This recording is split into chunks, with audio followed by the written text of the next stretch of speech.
গোপন খবরের ভিত্তিতে রাধাপুর মধুবাড়ি রোড এলাকায় অভিযান চালিয়ে প্রচুর পরিমাণ বার্মিজ সিগারেট উদ্ধার করে ধর্মনগর থানার পুলিশ, যার নেতৃত্ব দিয়েছেন মহকুমা পুলিশ আধিকারিক দেবাশিস সাহা। অভিযানে আটক করা হয়েছে পানিসাগর থানার ত্রিপুরা পুলিশের কনস্টেবল সিদাম দাসের বড় ভাই সুবল দাসকে।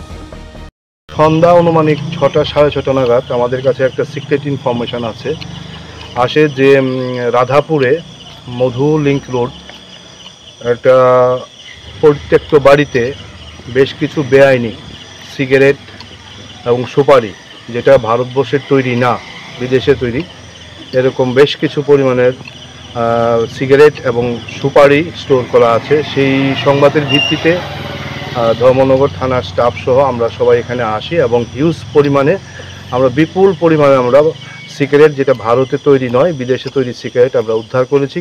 কিছু সুপারি বেটেল নাটও আমরা উদ্ধার করেছি। এখনও গণাটা সম্ভব হচ্ছে না, প্রচুর পরিমাণ। তো আমরা পরবর্তী সময়ে তার পরিমাণ এবং একজন ব্যক্তিকে আমরা আপাতত ডিটেইন করেছি, সেই ব্যাপারে আমরা পরবর্তী সময়ে আমরা বলে দেব।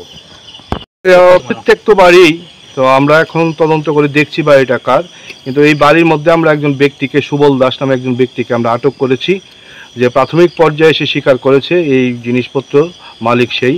তাকে জিজ্ঞাসাবাদের জন্য আপাতত থানাতে নিয়ে যাওয়া হয়েছে। আরও জিজ্ঞাসাবাদ করে আমরা বিস্তারিতভাবে জানাতে পারবো।